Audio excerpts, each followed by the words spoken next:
एक इमारत जिसे अंग्रेजों ने हुकूमत की चाहत में बनवाया था, जहां भगत सिंह को अपनी आवाज सुनाने के लिए बम फेंकना पड़ा, जहां आधी रात को आजादी के मौके पर नेहरू का चर्चित भाषण गूंजा और जहां संविधान की एक एक लाइन लिखने के लिए कई दिनों तक बहस होती रही। हम बात कर रहे हैं पुरानी संसद की। आज यानी 18 सितंबर को यहां कामकाज का आखिरी दिन है।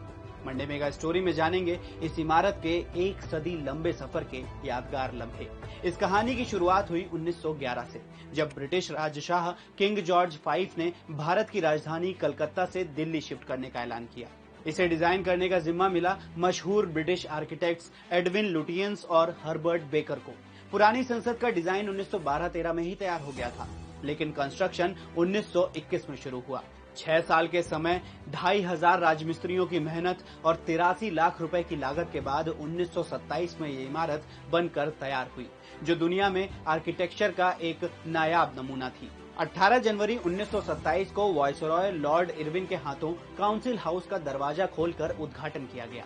2 साल बाद 8 अप्रैल 1929 को ये इमारत धमाकों की आवाज और इनकलाब जिंदाबाद के नारों से गूंज उठी।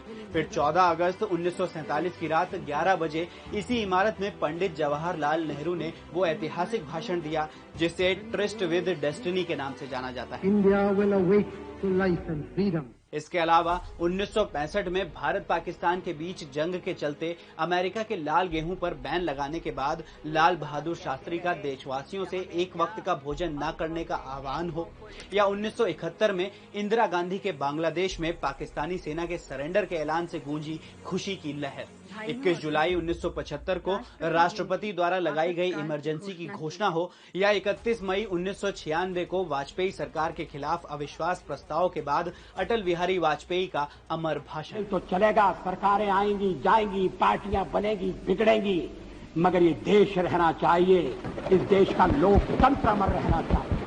1998 में भारत के परमाणु हथियारों से लैस देश बनने का ऐलान हो, या सिक्किम, नागालैंड, मणिपुर, मिजोरम, उत्तराखंड, झारखंड और छत्तीसगढ़ जैसे राज्य बनाने की घोषणा, या फिर कश्मीर को विशेष दर्जा देने वाले संविधान के अनुच्छेद 370 और 35A को निरस्त करने जैसे बड़े फैसले।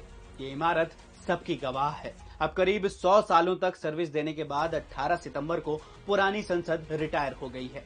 हालांकि इस इमारत को अब म्यूजियम ऑफ डेमोक्रेसी में बदल दिया जाएगा। तो ये थी पुरानी संसद से जुड़े यादगार लम्हों की मंडे मेगा स्टोरी।